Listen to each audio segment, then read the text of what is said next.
اعوذ باللہ من الشیطان الرجیم، بسم اللہ الرحمن الرحیم۔ پارہ 25 سورہ زخرف، رکوع نمبر 4۔ فرمایا، جو شخص اللہ کی یاد سے غفلت برتتے ہیں ہم اس پر ایک شیطان مسلط کر دیتے ہیں، وہ اس کے ساتھ رہ کر اسے بے راہ کرتا رہتا ہے۔ قیامت کو وہ جان جائیں گے کہ یہ ساتھ برا تھا۔ فرمایا کہ آپ صلی اللہ علیہ وآلہ وسلم صریح گمراہی میں پڑوں کو راہ حق پر نہیں لا سکتے۔ فرمایا، قرآن سے تعلق مضبوط رکھو، راہ راست پر رہو گے۔ فرمایا، ہر رسول نے لوگوں کو صرف اللہ کی عبادت کرنے کی دعوت دی اور شرک سے باز رکھا۔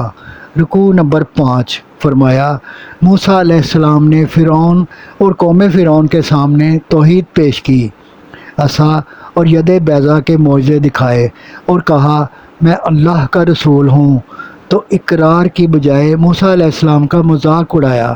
پھر ان کی سرکشیاں بڑھیں اور یہ نشان عبرت بنا دیے گئے۔ رکوع نمبر 6۔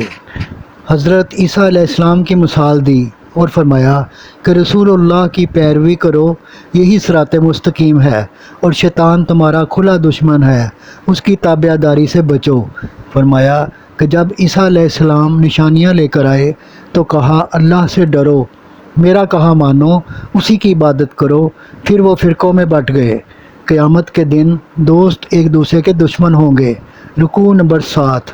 فرمایا، قیامت کے دن صاحبان تقویٰ کو حکم ہوگا کہ آج کے بعد تمہارے لیے نہ آئندہ کا ڈر اور نہ گزشتہ کا غم ہے، اپنی بیویوں کے ساتھ جنت میں داخل ہو جاؤ اور وہاں انہیں انعامات سے نوازا جائے گا، اور مجرمین ہمیشہ جہنم کے عذاب میں رہیں گے اور وہاں ہمیشہ کی زندگی ہے اور موت نہ آئے گی۔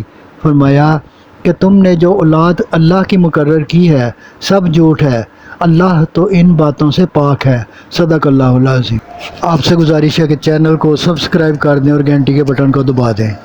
دعا ہے کہ اللہ تعالیٰ آپ کو صحت و تندرستی والی زندگی عطا فرمائے۔ آمین آمین آمین یا رب العالمین۔